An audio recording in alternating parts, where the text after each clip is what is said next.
Hi guys, I hope you're doing well. I'm here to go over how to start writing and go through the process of a definition essay. So go ahead and pull up this page with me if you haven't already. This is definition essay tips and student samples. I think it's probably the best place to get started.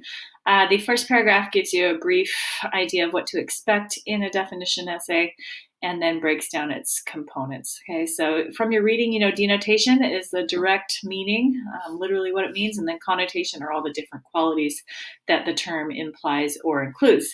So you are really welcome to choose any topic. There are some suggestions here that if you're stuck, you can definitely take a look at. What you want to be sure of in your topic selection is that it's something that's not obvious, so that people either disagree on the definition or there are many different takes on the definition, or it's a very abstract concept. You could also define something that's personally important to you. So what blank means to me is another route to go on this. These are abstract concepts that you can take a look at and think about how you would define. I also really like the idea of choosing a cultural or linguistic concept that maybe does not exist in English and trying to explain what that means to others. That could be a great essay there. And then a good or bad blank. So what makes a good friend, what makes a good meeting, depending on what you want to use this essay for. Eventually you are going to pick a different topic. Place, I would stay away from doing a place because that's more in the realm of descriptive or narrative writing. So maybe avoid those, but any other of these suggestions on this handout would be a good place to start. Take a look at how this essay is going to be structured. I like the suggestions here for the introduction to start with a hook. Okay, so some sort of anecdote, interesting fact. Review that beginnings and endings chapter in Models for Writers if you're having trouble starting on this essay. For the body paragraphs, they give a bunch of different suggestions on how to define it. Okay, so analyze it by breaking it into parts, compare with something else, exemplify, give specific case studies or examples, negate, say what it's not, and then illustrate in detail.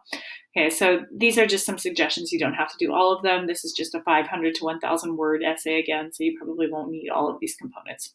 And then don't forget a conclusion.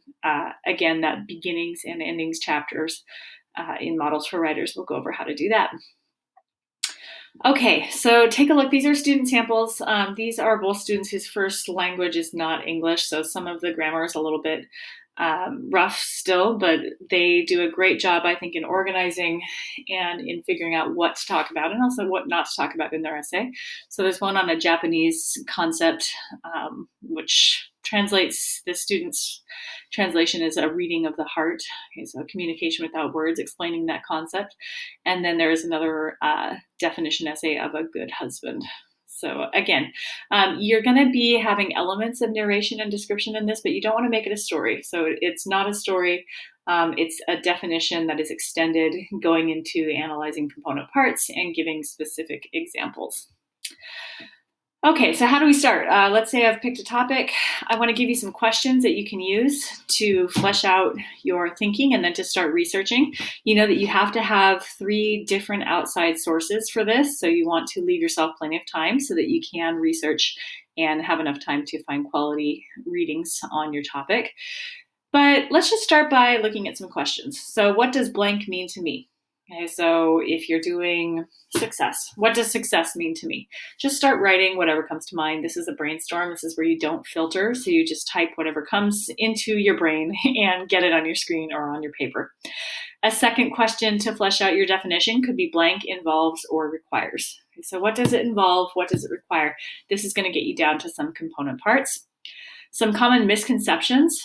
If you think back to your discussion in the narrative module, the danger of a single story, I think it could be a good idea to look at the single story that people might make about you and then try to define that differently. So if you, for instance, think that people generate a story about you as a teenager, you could go through and define what being a teenager actually means in this day and age, and then what some common misconceptions, what people think about it that is not true, what those are.